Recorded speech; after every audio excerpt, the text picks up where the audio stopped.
આદરણીય બધા જ છે, પણ સેવનીય કોઈ એક હોય, આરાધ્ય કોઈ એક હોય. સન્માન તો બધાનું થવું જોઈએ. ઘરમાં વડીલને પણ માન આપતા હોઈએ, કુળદેવતા હોય, કુળદેવી હોય, જ્યાં જ્યાં દરેકનો એક સમય અને આદરનું સ્થાન છે, સંજોગ છે. પણ આરાધ્ય એ આપણા સેવ્ય ઠાકોર. વલ્લભ નામ નૌકા બિના, વલ્લભ નામે નૌકા, એમ વલ્લભ નામની નૌકા વગર પાર નહીં ઉતરાય. અથવા એક અર્થ એમ કર્યો, વલ્લભ નામે આપણને નૌકા આપ્યા. નૌકા એને જ કહેવાય નૌકા. નવ ક આપ્યા છે મહાપ્રભુજી આપણને. એમાંથી કોઈ એક કાને પણ પકડી લેશો ને તો પણ તરી જશો. શ્રી વલ્લભ નામ નૌકા બિના. તો પહેલી નૌકા કોણ? ક કોણ પહેલું? કૃષ્ણ. જો નવ ક છે જે મહાપ્રભુજી આપણને આપ્યા છે, અને એ નૌકામાંથી કોઈ એક ક પકડી લેશો તો તરી જશો. સૌથી પહેલો કૃષ્ણ આપણને આપ્યો. અને આ કૃષ્ણ પુષ્ટાવીને આપણા માથે પધરાવી આપણા સેવ્ય રૂપે આપ્યા. કહ્યું કે તું આને લાડ લડાવ, અને જગતનો નાથ, ત્રિલોકનો નાથ તમારે ત્યાં અસમર્થ બાળકની જેમ બની તમને યશોદાનું સુખ આપવા માટે એ બાળક બનીને તમારા ઘરે બિરાજી જાય. અને જેમ બાલકૃષ્ણ બ્રજમાં 6 દિવસના એ લાલન યશોદાજીની ગોદમાં ખેલતા, એમ આપણી ગોદમાં ખેલવા લાગે. આનાથી મોટું સૌભાગ્ય શું હોય? તમને મહાપ્રભુજીએ યશોદા થવાનું સૌભાગ્ય આપ્યું છે. તમને મહાપ્રભુજીએ ગોપી બનવાનું સૌભાગ્ય આપ્યું છે. તમને મહાપ્રભુજીએ વ્રજભક્ત બનવાનું સૌભાગ્ય આપ્યું છે. તમારા ઘરે ઠાકોરજી પધરાવ્યું. પહેલો ક કૃષ્ણનો, બીજો નૌકાનો, બીજો ક એ કાલિંદીનો. શ્રી યમુનાજી આપણને આપ્યા. યમુનાજીનું સ્વરૂપ આપણને સમજાવ્યું કે આ યમુના કોણ છે? તને ભક્તિ પદા મુકુંદ રતિવર્ધિની, તમારી અંદર ભાવનું દાન કરનારા. સમસ્ત દુરિતક્ષયો ભવતિ વૈ મુકુંદે રતિ, તયા સકલ સિદ્ધયો મુરરી પુષ્ટ સંતુષ્યતિ, સ્વભાવ વિજયો ભવેત વદતિ વલ્લભ શ્રી હરે. બીજો ક નૌકાનો એ કાલિંદી છે. નિત્ય યમુનાષ્ટકનો પાઠ કરજો વૈષ્ણવો. યમુનાજી ભાગ્ય અને સૌભાગ્યની દાત્રી છે. તમારા સકલ મનોરથો પૂર્ણ કરશે. એક વસ્તુ યાદ રાખો, જ્યારે તમે શ્રીજી તને પામવા માટે નીકળો છો ને, તો સંસાર તો પાછળ પાછળ તમારે આવે છે. એ સૌભાગ્ય તો સહજમાં, અહીંયાથી તમે કારમાં બોમ્બે જવા નીકળો તો વડોદરા ને સુરત રસ્તામાં જ આવી જાય, એમાં કઈ સ્પેશિયલ જવું ન પડે. એમ જે ભગવાનને મેળવવા માટે નીકળ્યો હોય એને સંસારની સર્વ સંપત્તિઓની પાછળ પાછળ આવવા લાગે છે. લક્ષ્મીજી એની પાછળ પાછળ ચાલવા લાગે છે. બીજો ક એ કાલિંદી. ત્રીજો ક એ કથાનો. શ્રી મહાપ્રભુજી એ દિવ્ય કથાઓ ઠાકોરજીની આપણને આપી સુબોધનીજીના માધ્યમથી. સેવાયાંબા કથાયાંબા યસ્યા શક્તિ દૃઢા ભવેત, એ મહાપ્રભુજીના વચન છે. ભગવત કથા આપી. આમાંથી કોઈ એક ક પકડી લો. ભગવત કથામાં પણ જો પ્રીતિ થઈ ગઈ, દિનકરદાસની વાર્તા આવે છે, મહાપ્રભુજી કથા કરવા બિરાજે એના પહેલા તો આવીને બેસી જાય. એક દિવસ મહાપ્રભુજી કથા પ્રારંભ કરવાના જ હતા અને સમાચાર મળ્યા, ભોજનની તૈયારી કરી રહ્યા છે, બાટી બનાવી રહ્યા છે, અને ખબર પડી કે મહાપ્રભુજી ગાદી પર બિરાજી ગયા. કાચો લોટ ફાંકીને દોડ્યા. કહ્યું કરે બનાવી તો લો, ભૂખ્યા રહી જશો.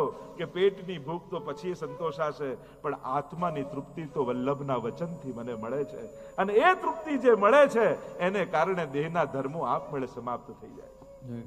કાચી બાટી ખાઈને દોડ્યા, એવી વૈષ્ણવની વાર્તામાં પ્રસંગ છે. સ્વયં ગુસાઈજીના ચરિત્રમાં આવે, રસકા અલી ખાન અને એની દીકરી ના આવે ત્યાં સુધી કથા શરૂ ન કરે ગુસાઈજી. બધા ચર્ચા કરે કે આવો પક્ષપાત કેમ? એ આવે ત્યારે જ કથા શરૂ થાય. અને શબ્દો પડ્યા ગુસાઈજીના કાનમાં કે વૈષ્ણવ આવી વાત કરી રહ્યા છે. અને જ્યાં કથા શરૂ કરવાનો પ્રસંગ આવ્યો એટલે ગુસાઈજીએ પૂછ્યું કે બતાવો, કાલે કથા ક્યાં છોડી હતી? વિરામ ક્યાં કર્યો હતો? કયા પ્રસંગમાં કર્યો હતો? અને બધા એકબીજાનો ચહેરો જોવા લાગ્યા, વાતો કરવા લાગ્યા, અહીંયા અહીંયા અહીંયા. અને કોઈને જવાબ ન મળ્યો ત્યારે ગુસાઈજીએ કહ્યું, હા અરે ખાન હવે તમે બતાવો. દીકરીને કહ્યું તમે બતાવો.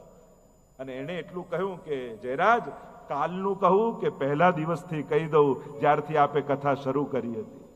અને ત્યારે સમજાયું કે ગુસાઈજી આમની રાહ કેમ જુએ છે, આમની પ્રતીક્ષા કેમ કરે છે. કથાનું ઉલટું જ થાય. થાક જે જીવનના થાકને ઉતારી દે એ જ કથા છે. તમ સુખમ સ્થાપયતી ઇતિ કથા. જે પરમ સુખમાં સ્થાપી દે એનું નામ જ કથા છે. ત્રીજો ક શ્રી મહાપ્રભુજી આપેલો કથા. ચોથો ક એ કૃપા છે. સાધનના માર્ગો તો ઘણા હતા, મહાપ્રભુજીએ કૃપા શબ્દ જગતને આપ્યો છે.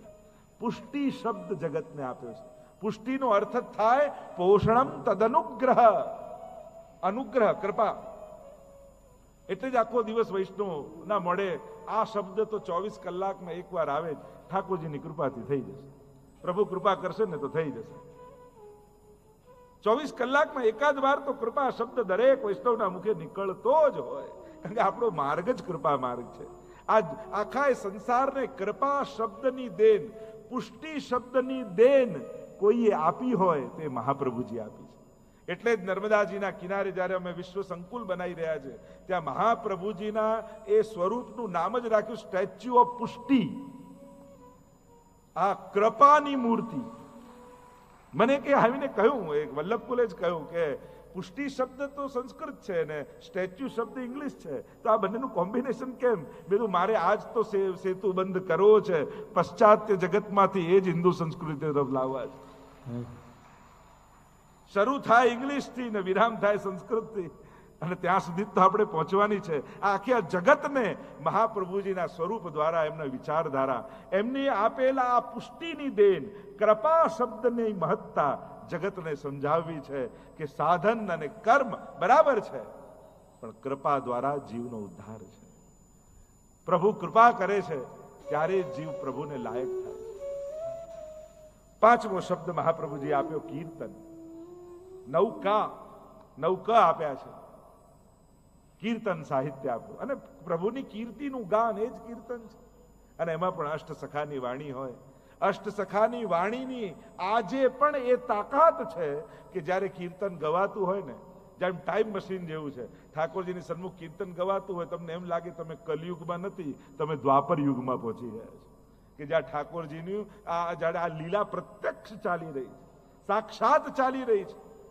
એ અષ્ટદ્વાર ગિરિરાજજીના ફરતે, અને 8 દ્વારના મુખિયા અષ્ટસખાઓ છે. જો દ્વારપાલ નથી, મુખિયા છે. દરવાજે ઊભા નથી. જો દરવાજે ઊભા હોત તો એને અષ્ટ દ્વારપાલ કયા હોત, પણ ભીતર સેવામાં છે એટલે એને મુખિયા કહેવાય છે. હમણાં જ અમારા પ્રાણજીવભાઈની સ્મૃતિમાં ભરતભાઈ આખું અષ્ટસખા અને સ્વયં યદુનાથજી એના પર પુસ્તક તૈયાર કર્યું. એ અષ્ટદ્વાર ની ભીતર કઈ લીલાઓ ચાલી રહી છે, અને અદ્ભુત પહેલી વાર આવું ગ્રંથ પ્રકાશિત થયો. કીર્તન શબ્દ મહાપ્રભુજી આપણને આપ્યો છે. કીર્તિનું ગાન. અને કેમ કીર્તન? આ કીર્તન શબ્દ ક્યાંથી આવ્યો? કીર એટલે પોપટ, શુક. કહેવાય છે કે નિત્ય લીલામાં રોજ જે લીલા ઠાકોરજી સાથે સ્વામીજીની થાય, અને સ્વામીજી પાસે એક સુખ છે, લીલા સુખ. અને એ આખો દિવસ રાત થયેલી લીલા, એ સુખને પોતાની આંગળીમાં બિરાજમાન કરી અને સ્વામીજી એ સમગ્ર લીલાનું ગાન કરે છે, વર્ણન કરે છે, આ સુખ સાંભળે છે. અને એ લીલા સુખ, જે સમસ્ત લીલા થઈ નિત્ય લીલામાં, એ અષ્ટસખા સ્વરૂપે ભૂતલ પર આવીને એ લીલાઓ ગાઈ, એટલે એમને કહેવાય કીર્તનયા. તનયા એટલે એમના વંશજ. એ સુખના વંશજ એ જ કીર્તનિયા, યા કીર્તિ તનયા. એનો પણ એક ભાવ છે. અનેક ભાવ હમણાં એ ચર્ચામાં નથી જતા, પણ કીર્તન શબ્દ શ્રી મહાપ્રભુજી આપણને આપ્યો નૌકામાં. છઠ્ઠો શબ્દ શ્રી મહાપ્રભુજી આપણને આપ્યો કાની. જ્યારે પણ સેવા કરીએ, ભોગ ધરીએ, કોઈ પણ પ્રકારની જ્યારે સેવા થાય ત્યારે પુષ્ટિ માર્ગનો એક વિશેષ શબ્દ છે કાની આપવી. ભલે તમે જ બનાવ્યું હોય, તમે જ સજાવ્યું હોય, તમે જ ધર્યું હોય, પણ ધર્યા પછી કાની આપો ત્યારે ઠાકોરજી આરોગે.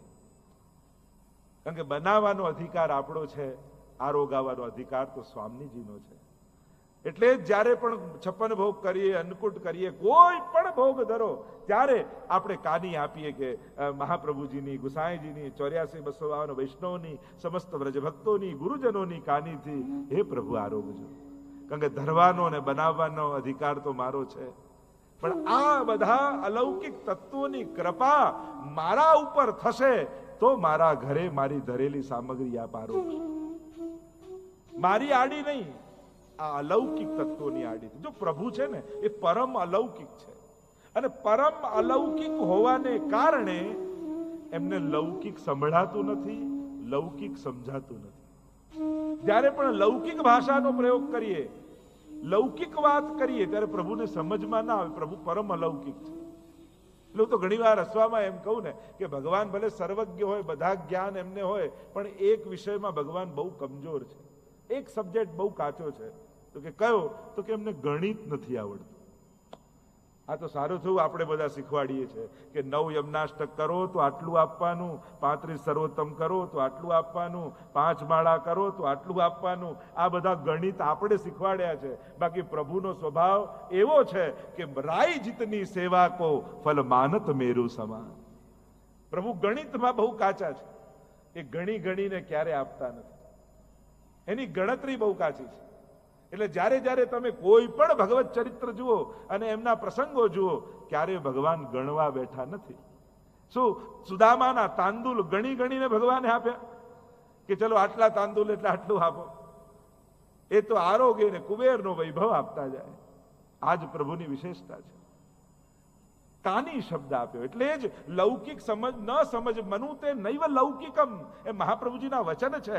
અમારા ઠાકોરજી લૌકિક નથી, લૌકિક જાણતા નથી, લૌકિક સમજતા નથી. પરમ અલૌકિક છે. અને પરમ અલૌકિક હોવાને કારણે અલૌકિક તત્વો, અલૌકિક વ્યક્તિઓ, અલૌકિક ભાષા, એની જ આડીથી આપણા હૃદયની વાત કરવાનો પ્રકાર પુષ્ટિ માર્ગમાં છે. તમારે તમારા હૃદયની કોઈ વાત ઠાકોરજીને કહેવી હોય ને તો લૌકિક ભાષા ન વાપરતા. આપણે ત્યાં એક કીર્તનનું માધ્યમ છે, સામગ્રીનું માધ્યમ છે, શૃંગારનું માધ્યમ છે. એના થકી, એટલે હું તો ઘણી વાર કહું, જીવનમાં બહુ સંકટ આવે ને વિપત્તિઓ આવે અને મહાપ્રભુજી કહે કે માંગવું નહીં ઠાકોરજી પાસે, તો શું કરું? ઠાકોરજીનો નેગભોગ ડબલ કરી દેવું. રોજ ધરતા હોય ને કદાચ ડબલ ધરવા લાગે તો ઠાકોરજીને બીજા દિવસે એમ થાય કે આ કઈ ગડબડ લાગે છે, આ ડબલ ડબલ કેમ આવે છે? અને પ્રભુ જાણી જાય કે આને સંકટ છે અને પ્રભુ એને દૂર કરી. એટલે કહેવાનો પણ એક પ્રકાર છે. कौन सी बात कैसे कहां कही जाती है, इतना सलीका हो तो हर बात सुनी जाती. કઈ વાત ક્યારે કોને કઈ જગ્યાએ કહેવી એ જો ખબર હોય ને તો દરેક વાત મનાય, દરેક વાત લોકો સ્વીકારે. ઘણી વાર સારી સારી વાતો ખોટા સમય ને ખોટી જગ્યાએ આપણે કહી દેતા હોઈએ અને એટલે સારી વાત પણ નકામી થઈ જતી હોય. તો કાની શબ્દ બહુ મહત્વનો છે પુષ્ટિ માર્ગમાં. કોની કાની થકી તમે ઠાકોરજીની સન્મુખ ઊભા છો એના પરથી નક્કી થશે કે ઠાકોરજી કેવી કૃપા તમારા પર કરશે. આ 84-252 પ્રભુએ કેવી કૃપા કરી એ તો જોઈએ છે, પણ કેમ કરી? કારણ કે વલ્લભની કાની હતી. 7મો ક મહાપ્રભુજી આપ્યો, કુળ, વલ્લભ કુલ આપ્યું. શ્રી વલ્લભ પોતે પ્રગટ થયા અને એટલે સર્વોત્તમ સ્તોત્રમાં ભુવી ભક્તિ પ્રચારૈક સ્વાન્વય કૃતે પિતા. ભૂતલ પર ભક્તિનો પ્રચાર કરવા જ શ્રી મહાપ્રભુજી પોતાના કુલને પ્રગટ કર્યો છે. એક જ લક્ષ્ય સાથે, એક જ ઉદ્દેશ્ય સાથે. અને એ જ વાત દરેક વલ્લભ કુલે પણ સ્મરણમાં રાખવી જોઈએ કે એમનું ભૂતલ પર આવવું એ કેવલ સંસાર માટે નથી, પણ સંસારના ઉદ્ધાર માટે છે. સંસારમાં ભક્તિનો પ્રચાર કરવા માટે છે. એમની વાણી થકી, એમના આચરણ થકી, એમના વ્યવહાર થકી વૈષ્ણવની ભીતર ભક્તિનો પ્રચાર થાય. આજે પ્રભુ કૃપાથી આખો અમારા કડી પરિવાર થકી વિશ્વના ખૂણે ખૂણે કોઈ ઘર પુષ્ટિ માર્ગનું એવું નહીં હોય જ્યાં આ વાણી નહીં સંભળાતી હોય. કોઈ ને કોઈ માધ્યમ થકી કેટલાના જીવનમાં પરિવર્તનો આવ્યા છે, કેટલાના ઘરોમાં ઠાકોરજી બિરાજ્યા છે, કેટલા લોકો પાઠ સેવા કરતા થયા. આ ભૂતલ પર ભક્તિનો પ્રચાર થઈ રહ્યો છે. અને આ જે કાર્યો થઈ રહ્યા છે એ વિશ્વ વિષ્ણુતા ધામનું નિર્માણ હોય, હવેલીનું નિર્માણ હોય, કોઈ પણ કાર્ય હોય, દરેકનું લક્ષ્ય છે ભૂતલ પર ભક્તિનો પ્રચાર. જો કોઈને વસ્તુ આપશો, આજે છે કાલે નહીં રહે, કાં વસ્તુ નહીં રહે, કાં ભક્તિ નહીં રહે. સૌથી મોટું દાન એ ભક્તિનું દાન છે. એવું કંઈક એના જીવનમાં આપો જેનાથી એના આત્માનું કલ્યાણ થઈ જાય. એટલે જ સૌથી મોટો દાતા ગુરુ કયો છે. કારણ કે સંસારના લોકો વસ્તુઓ અને સાંસારિક વસ્તુ આપે છે, ગુરુ ભગવાનને આપે છે. એટલે મહાપ્રભુજીનું એક અદ્ભુત નામ છે, અદેય દાન દક્ષશ્ચ મહોદાર ચરિત્રવાન. જે કોઈ ન આપી શકે એવું દાન આપનારા શ્રી મહાપ્રભુજી છે. અદેય દાન દક્ષ. અને પાછા દક્ષ છે આપવામાં. લેવામાં ચતુર હોય માણસ કે કેમ આની પાસે કઢાવવું, આપવામાં કોઈ ચતુર હોય? આ તો ઊંધું છે. મહાપ્રભુજી આપવામાં ચતુર છે. લેનારા જાય ને, કોઈને ત્યાં ડોનેશન લેવા ગયા, સેવા ગયા, બધાને એમ હોય કે આની પાસે કેમ મેક્સિમમ લઈ લેવું, એટલે વાતો ફેરવતા ફેરવતા આમ કરે કે આમ છે, આવો ખર્ચો છે, આમ કરીને કેમ કરીને આની પાસે લઈ લેવું, એની ચતુરતા ઘણામાં હોય. પણ કેમ કરીને લેવા આવ્યો છે ને વધારે આપી દઉં, એમાં કોઈ હોશિયાર હોય? મહાપ્રભુજી કેવા છે, અદેય દાન દક્ષ. કોઈ ન આપી શકે એવું દાન કયું? ઠાકોરજી. અને ઠાકોરજી આ વૈષ્ણવના ઘરે કેમ કરીને પધરાવી દઉં, એવી ચતુરાઈ સાથે મહાપ્રભુજી એના ઘરે પ્રભુ પધરાવી દે.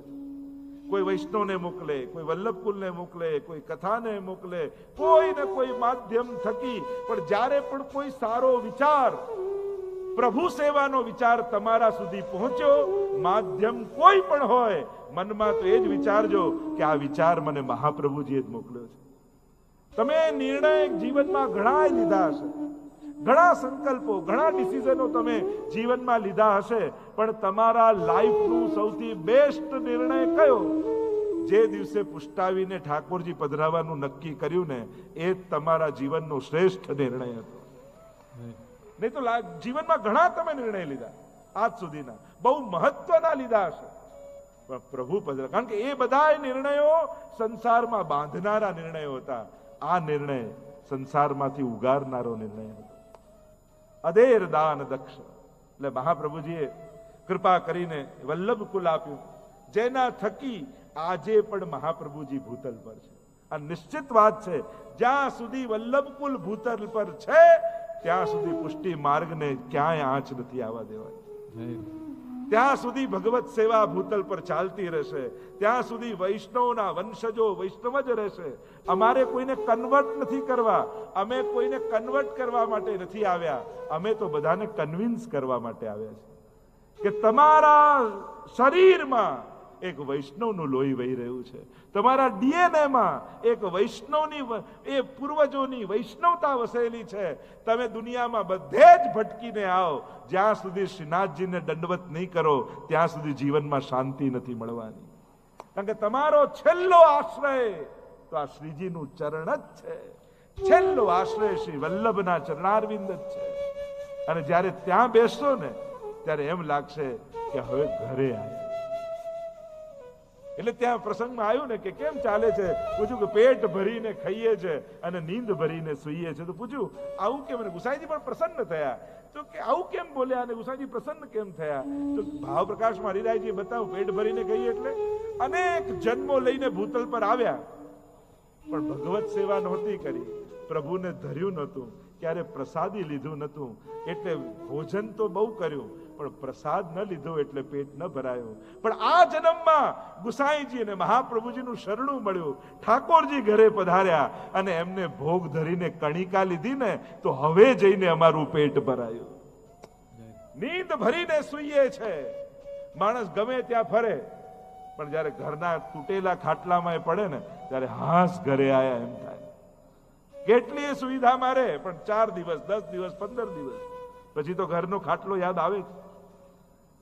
એમ જ નીંદ ભરી કે બધે ભટકતા રહ્યા, પણ હવે મહાપ્રભુજીના ચરણે બેઠા ને, હવે નિશ્ચિંતથી થઈને સૂતા છે. આ ભાવ આપણે ત્યાં છે. અને એટલા માટે કુલ આપ્યું, 8મું કયું? કમળ આપ્યું મહાપ્રભુજી. જો આપણે ત્યાં આનો પણ આખો વ્રજ કમલ, એ કમળનું દાન, વ્રજની લીલાઓ શ્રી મહાપ્રભુજી આપણને બતાવી. લીલા હોતી જૂની નાતર, લીલા હોતી જૂની, જો પે શ્રી વલ્લભ પ્રગટ ન હોતે વસુધા રહેતી. આ વ્રજ કમલ મહાપ્રભુજી આપણને 8મું, 9 કામાંથી 8મું વ્રજની લીલાઓ. તમે ભલે ગુજરાતમાં અમદાવાદમાં રહો છો, પણ જો ઘરે ઠાકોરજી બિરાજતા હોય ને તો વ્રજના જીવનને તમે જીવી રહ્યા છો, દ્વાપર યુગને જીવી રહ્યા છો, કલયુગમાં પણ જો ભગવત સેવા તમારા ઘરે હોય તો. કારણ તમે જ્યારે જાગો ત્યારે વ્રજભાષા બોલાય, કીર્તન ગવાય. આપણા બધા જ કીર્તન સાહિત્ય વ્રજભાષામાં છે. લાલ અને જાગો હો ભયો ભોર, ઠાકોરજીને જે ભાવે વ્રજના વ્રજેશને એ બધી સામગ્રીઓ ભોગ ધરાય. અને આમ કોઈ પણ દુનિયાના ખૂણે રહેનારો વ્યક્તિ જો મહાપ્રભુજીની કાનીથી સેવા પુષ્ટિ માર્ગ પ્રણાલિકા પ્રમાણે કરતો હોય તો એ ભલે દુનિયાના કોઈ પણ ખૂણે રહે છે, પણ એ રહી રહ્યો છે બ્રજમાં. એવો પ્રકાર મહાપ્રભુજી આપણને આપ્યો છે. કેવો સુંદર પ્રકાર! દુનિયામાં ગમે ત્યારે, અને તમારે ભલે અહીંયા જે ઠંડી હોય, વરસાદ હોય, તડકો હોય, પણ સેવા પ્રકાર કેવો ચાલતો હોય? વ્રજનો સેવા પ્રકાર ચાલે. સેવા રીત પ્રીત વ્રજજન કી, જનહિત જગ પ્રગટાઈ, પ્રગટ ભય માર્ગ રીત દિખાઈ. રીત અને પ્રીત વ્રજજન કી. એટલે અમે ઓસ્ટ્રેલિયા અને આફ્રિકાને જઈએ ને ત્યાં ઇક્વેટરની નીચેના પાર્ટ આવે, સાઉધર્ન હેમિસ્ફિયર આવે, એટલે અહીંયા કરતા વેધર સાવ ઊંધી. અહીંયા ભર ઉનાળો હોય ત્યારે ત્યાં ભર શિયાળો આવે. એટલે ઘણીવાર આ બધા પ્રશ્નો થાય, શું કરવું? વિવેક રાખો, યથા દેહે તથા દેવે પણ છે, પણ સેવા રીત પ્રીત વ્રજજન કી, વ્રજ ભક્તોની રીત અને પ્રીત છે. એટલે દુનિયાના કોઈ પણ ખૂણે તમે રહો છો, પણ તમે સેવા ક્રમ તો વ્રજનો જ ફોલો કરો છો. એની જ ઋતુ, એનો જ સમય, અને એ જ પ્રમાણે તમારા ઘરે સેવાનો ક્રમ થાય. તો આ વ્રજ કમલ આપ્યું. અને છેલ્લે મહાપ્રભુજી 9 ક કહીએ છે, એમાં 9મો ક, નૌકા વિના કહો કો ઉતર્યો પાર. 9મું ક એ કર્મ છે. અને વૈષ્ણવનું કર્મ કયું? કર્મ કરો તું કાય. એટલે તો એકમ શાસ્ત્ર દેવકી પુત્ર ગીતમ, એકમ દેવો દેવકી પુત્ર એવ, મંત્રોપેકસ્તસ્ય નામાની યાની, કર્માપ્યેકમ તસ્ય દેવસ્ય સેવા. વૈષ્ણવનો કર્મ અને ધર્મ કયો? સર્વદા સર્વભાવેન ભજનીયો વ્રજાધિપ, સ્વસ્યાયમેવ ધર્મો હિ નાન્યત્વાપી કદાચ. આ જ આપણું સર્વોત્તમ કર્મ છે. બાકી બધા જ કર્મો કાં સોનાની બેડી કાં લોઢાની બેડી. એક કર્મ જગતનું એવું છે, એ છે સેવા, જે કર્યા પછી પણ બંધન નથી આપતું, મુક્તિ આપે છે. પ્રભુ માટે ભરેલું એક એક ડગલું તમારા કર્મોની એક એક ગાંઠને ખોલે છે. પ્રભુ માટે ઉચ્ચારેલો એક એક શબ્દ બોલાયેલા શબ્દોથી બાંધેલી ગાંઠોને ખોલે છે. પ્રભુ માટે સાંભળેલું એક એક નામ શ્રવણ દ્વારા બંધાયેલા કર્મોને ખોલે છે. આ નવધા ભક્તિ તમારા સમસ્ત કર્મોને સમાપ્ત કરી દે છે. ખરેખર તો નવધા ભક્તિને તમે એક એક જુઓ તો જે જે કર્મના સિદ્ધાંતોમાં બંધનો છે, એ બંધનોની ગાંઠો ખુલે આ એક કર્મ દ્વારા, અને એ કર્મનું નામ છે સેવા. વિચાર કરો, દરેક કર્મનું ફળ, સારા કર્મોનું ફળ સુખ, ખરાબ કર્મોનું ફળ દુઃખ. પણ સેવામાં ચારે બાજુ દુઃખનો સમય ચાલતો હોય, પણ અપરસ કરીને ઠાકોરજીને જગાવવા જાય ને, અને લાલનના મુખારવિંદના દર્શન કરે ત્યારે એના હૃદયમાં એવો આનંદ આવે, એવી પ્રસન્નતા થાય, બધુંય ભૂલી જાય. વિચાર કરો, કર્મનું ફળ દુઃખ રૂપે ચારે બાજુ છે, તો આ સેવામાં જે આનંદ આવે છે એ કયા કર્મનું ફળ? કારણ કે એ તો બહાર છે દુઃખ રૂપે, અને દુઃખના દિવસોમાં આ આનંદનો અનુભવ ક્યાંથી થઈ રહ્યો છે? કોઈ શાસ્ત્રોમાં કહ્યું કે પુણ્યોનું ફળ ભગવત સેવા? ના, પુણ્યોનું ફળ તો કાં સ્વર્ગ કાં સુખ. સેવા, જો હું તો હંમેશા એમ માનું કે ભાગ્ય પણ બે પ્રકારનું હોય છે. એક કર્મ દ્વારા પેદા થતું ભાગ્ય, અને બીજું કૃપા દ્વારા લખાયેલું ભાગ્ય. ઘણા તત્વો, ઘણી વસ્તુઓ અને ઘણા સત્કાર્યો આપણા પુણ્યોના ફળ નથી હોતા, ઠાકોરજીએ નક્કી કરેલા પ્રસાદના ફળ હોય છે, એમના આશીર્વાદના ફળ હોય છે. શ્રી પ્રભુને પ્યારા શ્રી યમુનાજીના લાડીલા એવા રસિક સત્સંગી વૈષ્ણવોને જય શ્રી કૃષ્ણ. જે શ્રીના આ વચનામૃત તમને ગમ્યા હોય તો આ વિડીયોને લાઈક કરજો, શેર કરજો, અને કમેન્ટ બોક્સમાં જય શ્રી કૃષ્ણ જરૂર લખજો. અને અમારી ચેનલ શ્રી વલ્લભને સબસ્ક્રાઈબ કરવાનું ભૂલશો નહીં. જય શ્રી કૃષ્ણ.